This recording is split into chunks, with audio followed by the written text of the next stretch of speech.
Hello friends, welcome back my channel Jio education गुरु। आप सभी का बहुत बहुत धन्यवाद। आप लोगों के बहुत अच्छे रिस्पांस मुझे मिल रहे हैं। ऐसे ही आप मुझे कमेंट करिए, ठीक है। मेरे वीडियो को लाइक करिए, शेयर करिए और सब्सक्राइब करिए ज़्यादा से ज़्यादा, और बेल आइकन दबा दीजिए। फ्रेंड्स, मैंने सोशल साइंस की जो सीटेट का सोशल साइंस है उसका मैं मोस्ट एक्सपेक्टेड करवा रही थी सीरीज़, तो उसका मैंने पार्ट 1 आप लोगों को दे दिया था, इसके पहले अपलोड कर दिया था। ये पार्ट 2 है। नेक्स्ट क्वेश्चन, उसके बाद के जो क्वेश्चन है वो मैं आपको इस वीडियो में कराऊंगी। और मुझे ऐसा लगता है कि ये आपके लिए बहुत यूज़फुल होगा और कम समय में मैं ज़्यादा से ज़्यादा करवाऊंगी और एक्सप्लेनेशन के साथ में करवाऊंगी। तो इसलिए आप मेरे चैनल पे मेरे साथ बने रहें। तो स्टार्ट करते हैं।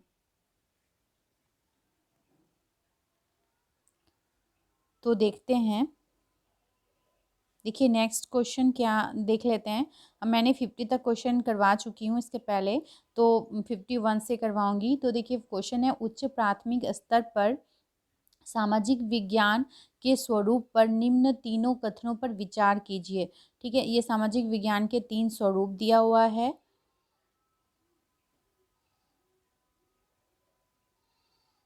ठीक, पहला है यह अपने वातावरण में लोगों का अध्ययन है।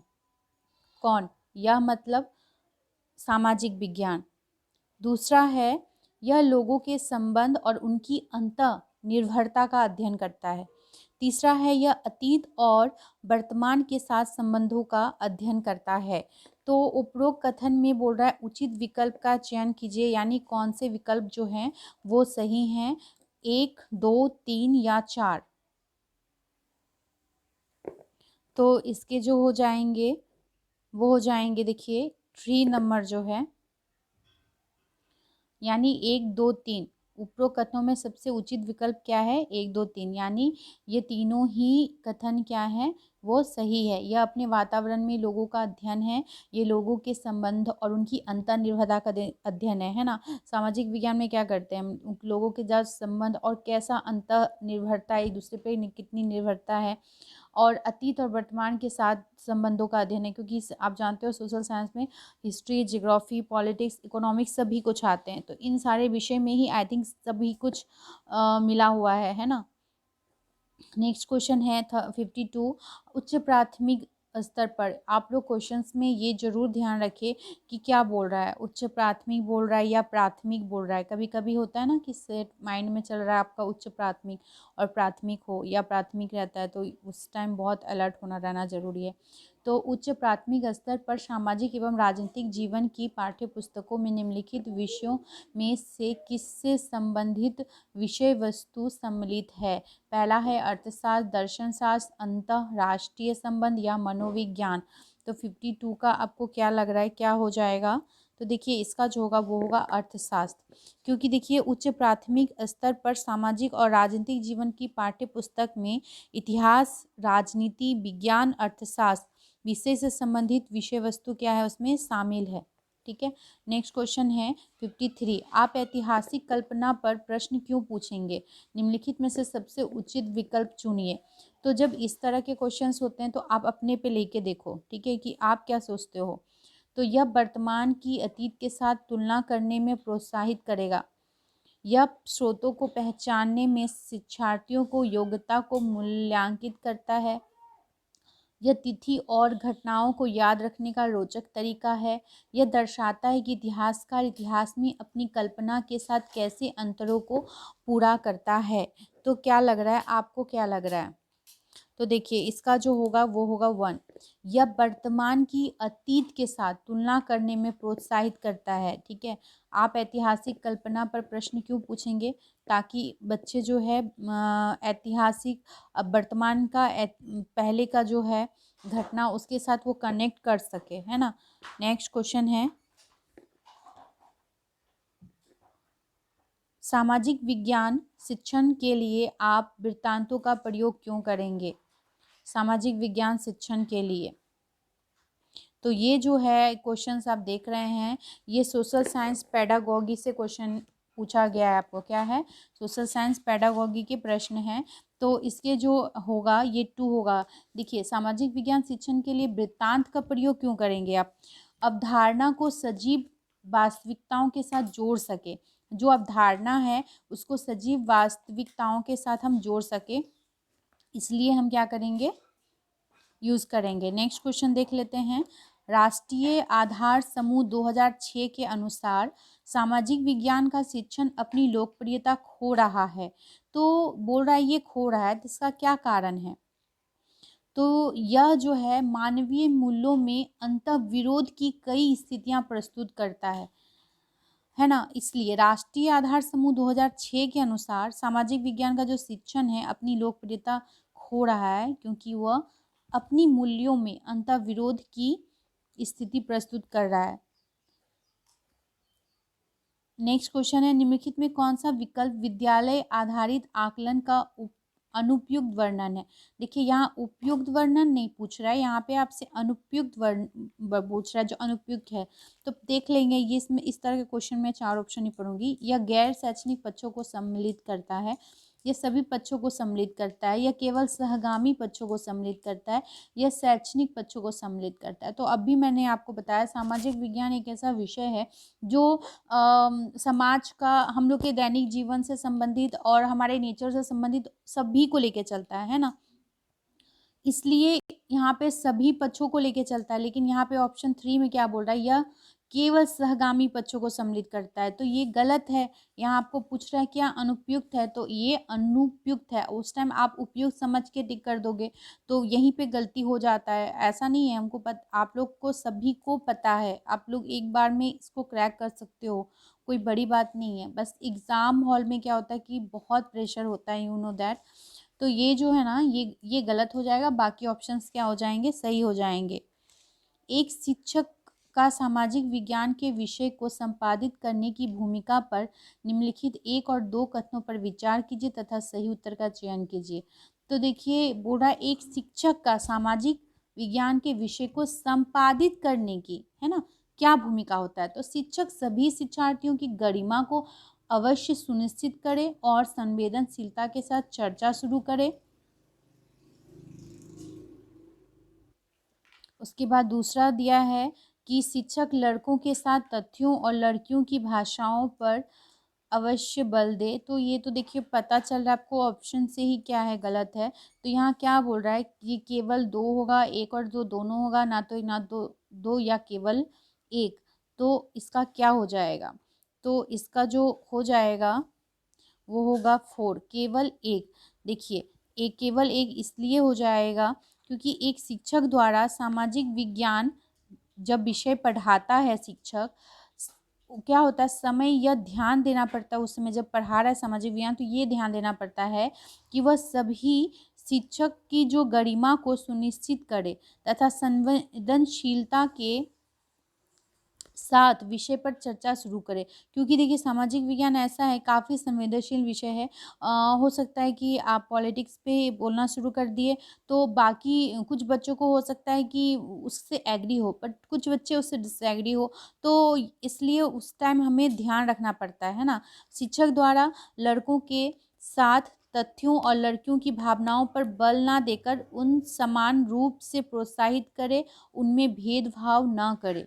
ये चीज़ होता है सामाजिक विज्ञान जब हम पढ़ाते हैं। तो नेक्स्ट क्वेश्चन देख लेंगे। नेक्स्ट क्वेश्चन है 58 नंबर, सामाजिक विज्ञान का अध्ययन वैज्ञानिक क्यों है? तो आपको पता होगा कि सामाजिक विज्ञान के अध्ययन को वैज्ञानिक कहा गया है। क्यों वैज्ञानिक है? तो इसकी विषय वस्तु में वैज्ञानिक शब्दावली का प्रयोग है। यह सामाजिक अध्ययन को विज्ञान कहने की मांग को पूरा करता है। इसके अंतर्गत क्रमबद्ध तरीके से प्रमाणित ज्ञान को अर्जित किया जाता है। यह पाठक को समाज के वैज्ञानिक अध्ययन करने में सहायता करता है। तो इसमें से आपको क्या लगता है कौन सा सही है? तो इसका जो होगा वो 3 हो जाएगा। इसके अंतर्गत क्रमबद्ध तरीके से प्रमाणित ज्ञान को अर्जित किया जाता है। क्या होता है, हम लोग क्रमबद्ध करते हैं और जो ज्ञान प्रमाणिक हो चुका है उसको ही इसमें लेते हैं। इसलिए सामाजिक विज्ञान के ज्ञान को हम लोग क्या बोलते हैं, वैज्ञानिक कहा गया है। नेक्स्ट क्वेश्चन है 59, आप एक वर्ष में नियोजित अल्पनियोजित और अनियोजित ग्रामीण श्रमिक द्वारा बिताए गए समय के समानुपात को चित्रित करना चाहते हैं। निम्नलिखित में से आप कौन से आरेखीय चित्रण को चुनेंगे? समय रेखा आरेख, प्रवाह आरेख, दंड आरेख, चक्र आरेख। तो आप किसको चुनेंगे? तो इसका होगा चक्र आरेख। क्या होगा?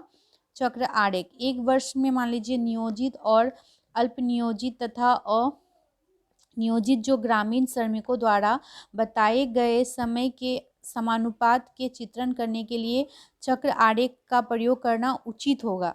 ठीक है। नेक्स्ट क्वेश्चन होगा 60। शिक्षार्थियों का सामाजिक विज्ञान विषय में कला के माध्यम से आकलन करने का सबसे उचित कारण चुनिए। शिक्षार्थियों का सामाजिक विज्ञान के विषय में कला के माध्यम से आकलन करने का, तो देखिए इसका जो होगा आंसर वो बस मैं डायरेक्ट बताती हूँ। यह अवधारणाओं का एक व्यक्तिगत प्रस्तुतिकरण करने का अवसर प्रदान करता है। हाँ, जो शिक्षार्थी सामाजिक विज्ञान विषय में कला के माध्यम से आकलन करने का सबसे उचित कारण यही है कि अवधारणाओं का एक व्यक्तिगत प्रस्तुतिकरण करने का अवसर प्रदान करता है। नेक्स्ट क्वेश्चन देखेंगे, निम्नलिखित में भूमंडलीय तापन पर हुई परियोजनाओं में से कौन सा द्वितीय स्रोत पर आधारित है? तो देखिए आप 61 में देख रहे हैं कौन सा द्वितीय स्रोत पर आधारित है। तो इसका जो हो जाएगा वो होगा ऑप्शन ए, मौसम वैज्ञानिक के कार्यक्रम द्वारा एकत्रित मौसम के अविश्लेषित आंकड़ों पर आधारित आरेखी निरूपण, ये द्वितीय स्रोत पर आधारित है। बाकी आप देख लो, एक पुस्तक में उल्लेखित मौसम में हुए परिवर्तनों पर आधारित चर्चा करना, ये प्रथम होगा।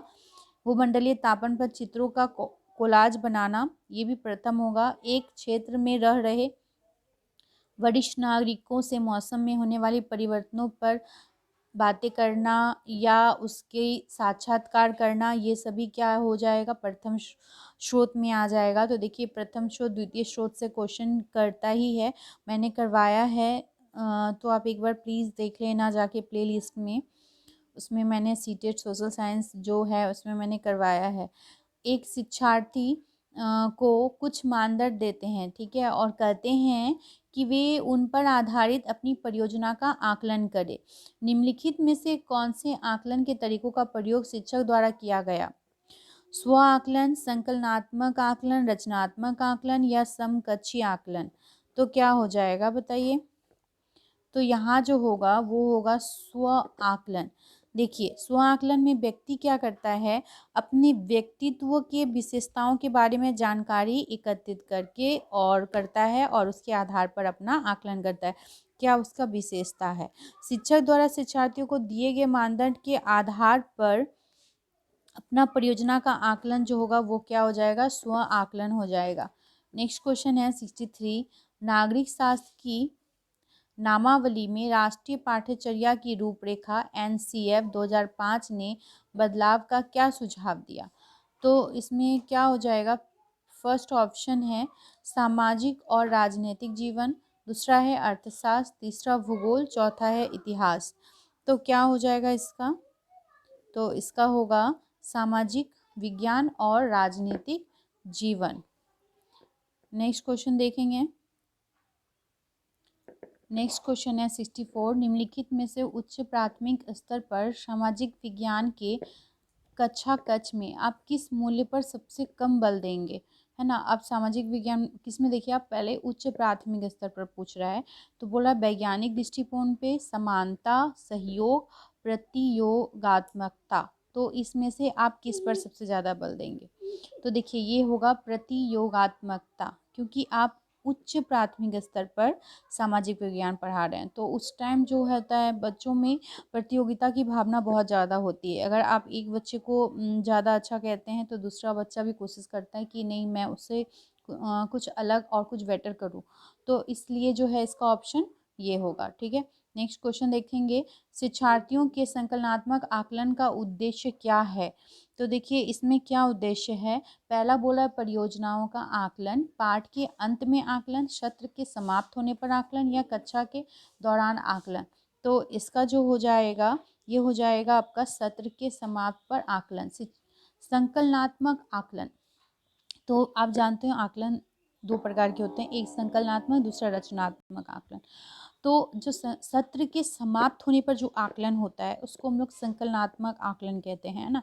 जैसे कि पहले जैसे साल में एक बार जो एग्ज़ाम होता है, लाइक बिहार बोर्ड साल में एक बार एग्ज़ाम लेती है, तो ये संकलनात्मक आकलन हो गया। लेकिन आप कक्षा कक्ष में छोड़िए नेक्स्ट आकलन का, लेकिन अगर आप कक्षा कक्ष में पढ़ा रहे हो और उसके दौरान आप एग्ज़ाम लिए, फिर आप देखिए कि कैसा मतलब एक बार आप टीचिंग किए, उसके बाद आप एग्ज़ाम लिए, तो आपको पता चला कि बच्चों को कितना समझ में आया, नहीं आया, फिर नेक्स्ट टाइम आपने अपने में कुछ चेंज किया और फिर करवाया, तो ये जो होता है ना, ये रचनात्मक जो आकलन होता है उसमें होता है। ठीक है, नेक्स्ट देखते हैं। नेक्स्ट है, मान लीजिए एक शिक्षक को कक्षा 7 में पाठ ठंडा रेगिस्तान लद्दाख पढ़ाना है। निम्नलिखित में से कौन सी विधि अधिक उपयुक्त होगी?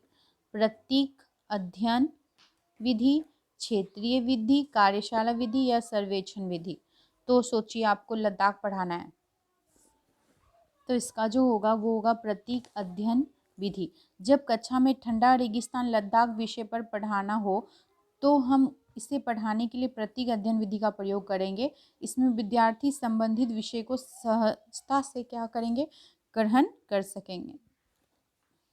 नेक्स्ट है, उच्च प्राथमिक स्तर पर ऐतिहासिक तथ्यों या इतिहास लेख को पढ़ाने के लिए निम्नलिखित में से कौन सी विधि अधिक प्रासंगिक है? तो स्रोत विधि जो है, देखिए समस्या समाधान विधि था, मानचित्र था, परियोजना था, स्रोत था। तो इसमें उच्च प्राथमिक स्तर जब ऐतिहासिक तथ्य ऐतिहासिक लेख को पढ़ाने जा रहे हैं तो स्रोत विधि जो होगा वो सबसे ज़्यादा उपयुक्त होगा। नेक्स्ट है, राष्ट्रीय पाठ्यचर्या की रूपरेखा एनसीएफ 2005 को संस्तुति के अनुसार बच्चों का विद्यालय जीवन निम्नलिखित में से किसके साथ जुड़ना चाहिए? तो किसके साथ जुड़ना चाहिए? मुख्य धारा के अनुसार, या विद्यालय की आधारभूत संरचना, या वार्षिक परीक्षा, या विद्यालय का बाह्य वातावरण? तो इसका जो हो जाएगा 68 का, वो हो जाएगा 4 नंबर, यानी विद्यालय का जो बाह्य वातावरण है उसके साथ जुड़ना चाहिए। नेक्स्ट देखें, निम्नलिखित में से किस विकल्प को दंड आरेख में सबसे अच्छे तरीके से दर्शाया जा सकता है? तो देखिए, जो दंड आरेख होता है उसमें किसको, वर्षा, आर्द्रता, वायुदाब या तापमान?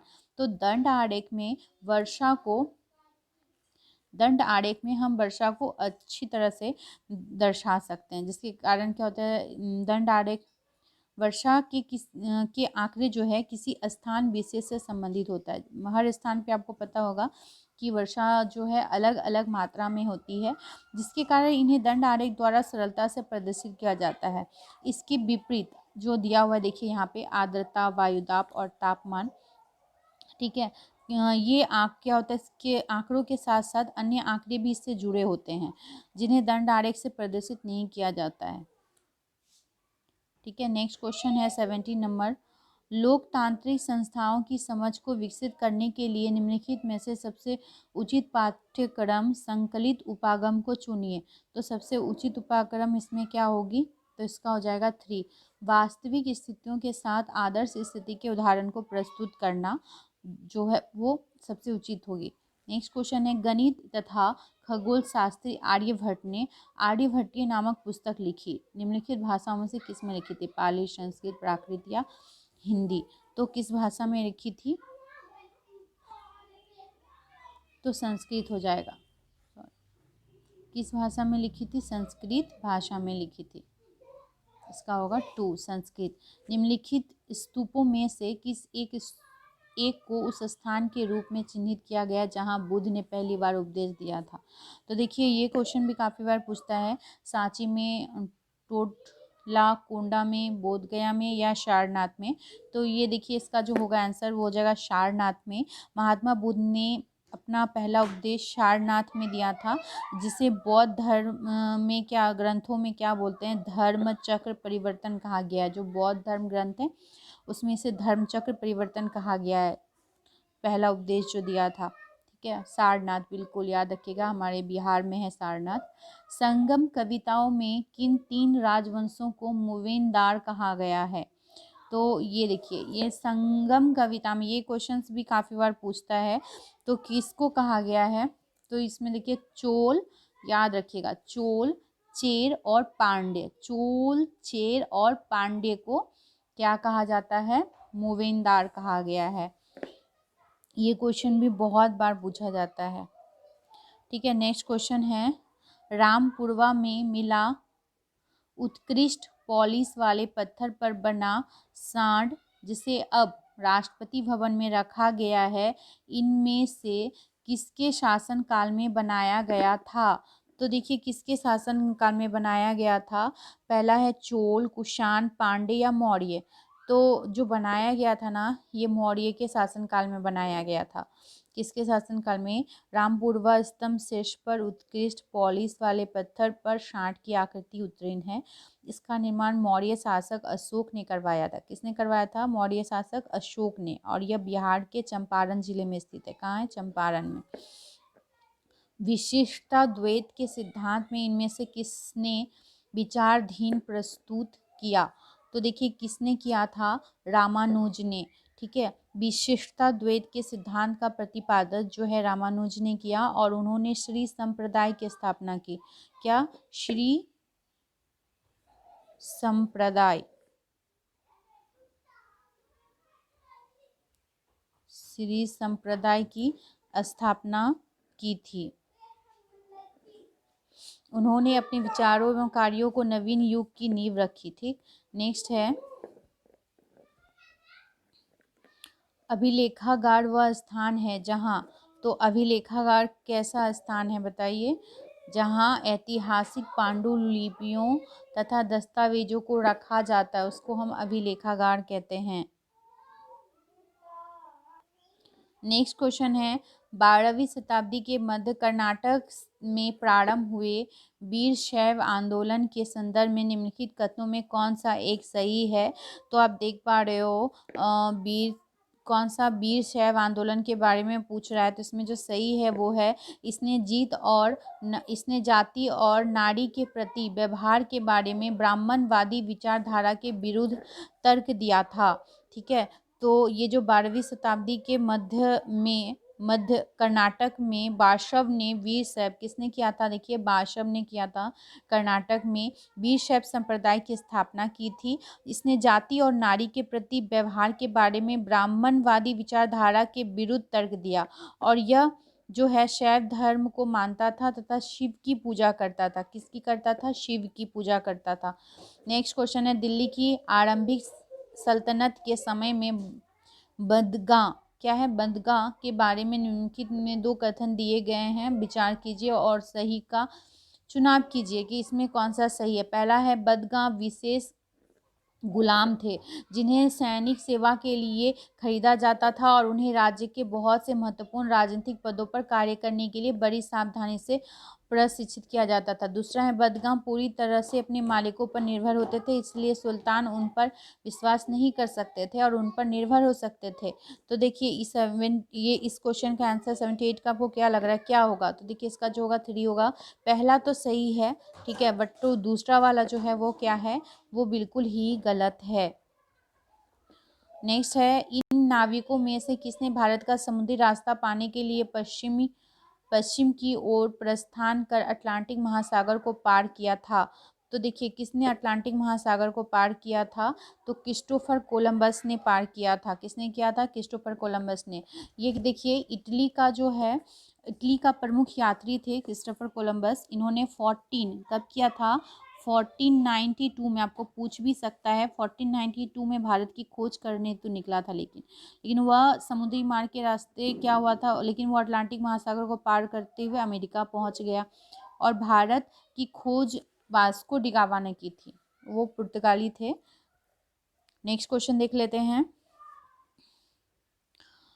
1906 में 1906 में हुए संग्राम संगमा का विद्रोह का क्या कारण था? संग्राम संगमा के विद्रोह का कारण पहला क्या था? देखिए, तो मैं इसका ऑप्शन नहीं पढ़ रही हूँ, डायरेक्ट आंसर बता रही हूँ आपको। इसका 2 होगा, असम में आदिवासी समूहों द्वारा किया गया औपनिवेशिक वन कानूनों का विरोध। ठीक है, तो ये जो है वर्ष 1906 में असम में, कहाँ हुआ था? असम में हुआ था। असम में संग्राम संगमा का विद्रोह हुआ था। इस विद्रोह का प्रमुख कारण औपनिवेशिक वन कानून था। क्या था? औपनिवेशिक वन कानून। और इस कानून के तहत आदिवासियों का वन पर से अधिकार छीन लिया गया था, इसलिए ये जो है विद्रोह हुआ था। नेक्स्ट 82 ब्रिटिश सरकार ने सन 1927 में भारत में अपनी अगुवाई में साइमन कमीशन भेजा, जिसका विरोध किया गया। तो जिसका विरोध किया गया था क्योंकि इस आयोग में कोई भारतीय प्रतिनिधि नहीं था। आपको पता होना चाहिए था, इसलिए विरोध हुआ था। ठीक है, साइमन कमीशन का। नेक्स्ट 83 आंदोलन दिया है और सुधारक दिया है। तो देखिए इसमें से क्या होगा, इधर विदाउट ऑप्शन के आप मुझे बताओ कि क्या होगा 83 का। तो ब्रह्म समाज जो है वो किन्होंने दिया, के सुधारक कौन थे? तो देखिए ब्रह्म सुधार के जो हो जाएगा वो हो जाएगा केशव चंद्र सेन। ब्रह्म समाज किसने दिया था? केशव चंद्र सेन ने। युवा बंगाल जो है ये क्या होगा? Henry Louis William Derozio. Ramakrishna mission तो अब जानते ही हैं, स्वामी विवेकानंद हो जाएगा। अब बच्चा अलीगढ़ आंदोलन हो जाएगा सर सैयद अहमद खां। इसीलिए इसका जो है 4 हो जाएगा, जो भी मैंने बताया आपको।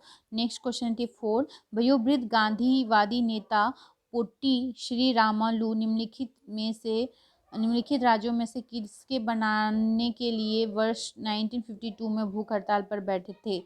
तो देखिए ये जो वयोवृद्ध गांधीवेता नेता थे पोट्टी श्री रामालू, ये क्या आंध्र प्रदेश, क्या होगा इसका आंसर जो होगा? आंध्र प्रदेश राज्य के निर्माण के लिए इन्होंने 1952 में जो है क्या भूख हड़ताल में बैठे थे और इनके चलते उनकी मृत्यु हो गई थी। वर्ष 1953 में भाषाई आधार पर आंध्र प्रदेश राज्य का गठन किया गया था। किस आधार पर? भाषाई आधार पर। नेक्स्ट है 85, ज़्यादा क्वेश्चन नहीं बचा फ्रेंड, हो गया है। वहादत ए दीन अर्थात सभी धर्मों की बुनियादी एकता के हिमायती डैश कौन थे? तो देखिए कौन थे, तो इसका होगा मौलाना आज़ाद थे। नेक्स्ट है भारत में लगभग मध्य भाग से होकर गुजरने वाला प्रमुख अक्षांश क्या है? तो देखिए इसका प्रमुख अक्षांश क्या आप सभी जानते हैं, कर्क रेखा है जो 23 डिग्री है ना, क्या है, नॉर्थ भारत के मध्य से बीचों बीच गुजरता है। और आपको पता होगा कि यह मिजोरम, त्रिपुरा, ठीक है, पश्चिम बंगाल, छत्तीसगढ़, मध्य प्रदेश, गुजरात, राजस्थान और झारखंड यानी टोटल 8 राज्यों से होकर गुजरती है। कितने राज्यों से होकर गुजरती है? 8 राज्यों से।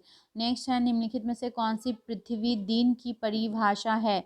पृथ्वी दिन की परिभाषा है, तो देखिए पृथ्वी दिन है ना, पृथ्वी दिन किसे कहते हैं? तो मैं डायरेक्ट ऑप्शन बता रही हूँ। पृथ्वी का अपनी अक्ष पर एक चक्कर पूरा करने में जो समय लगता है उसी को हम क्या कहते हैं? पृथ्वी दिन कहते हैं, यानी 24 घंटा लगता है, आप जानते हैं। निम्नलिखित में सभी जो सही जोड़े बनाइए, यानी वनस्पति के प्रकार दिया हुआ है और प्रजातियां दिया हुआ है, तो आपको क्या करना है? यहाँ पे मिलान करना है। तो इसका क्या हो जाएगा? इसका जो होगा वो 4 हो जाएगा। यानी उष्णकटिबंधीय वर्षावन में महोगनी प्रजाति होता है ना, उष्णकटिबंधीय वर्षावन में महोगनी, उष्णकटिबंधीय पतझड़ वन में शाल हो जाएगा। कटीली झाड़ी में बबूल, और मैनग्रोव में क्या हो जाएगा? सुंदरी, जो पश्चिम बंगाल में है। मैत्री और दक्षिणी गंगोत्री नामक भारत की जो शोध संस्थान है निम्नलिखित महाद्वीपों में से कहाँ स्थित है? तो जो ये कहाँ पे स्थित है बताइए? अंटार्कटिका में है। कहाँ है? मैत्री और गंगोत्री अंटार्कटिका में है। नेक्स्ट है महासागरीय, ये लास्ट क्वेश्चन है। धाराओं के संबंध में नीचे दिए गए कथनों 1 और 2 पर विचार कीजिए। तो उष्ण या गर्म महासागरीय धाराएं जो होती है भूमध्य रेखा के निकट उत्पन्न होती है और ध्रुवों की ओर प्रवाहित होती है। दूसरा दिया शीत या ठंडी महासागरीय धाराएं निम्न अक्षांशों से उच्च अक्षांशों को की ओर ले जाती है। तो ये 90 में आपको क्या लगा, कौन सा सही है कौन सा गलत है? तो देखिए 90 का होगा, एक सही है परंतु दूसरा जो है वो बिल्कुल गलत है। उष्णकटिबंधीय जो महासागरीय धाराएं भूमध्य रेखा के निकट उत्पन्न होती है, ध्रुवों की ओर प्रवाहित होती है, ये बिल्कुल सही है। ध्रुवों की लेकिन जबकि ठंडी या शीत महासागरीय धाराएं उच्च अक्षांशों में उत्पन्न होती है। कहाँ उत्पन्न होती है? उच्च अक्षांशों में उत्पन्न होती है तथा निम्न अक्षांशों की ओर प्रवाहित होती है।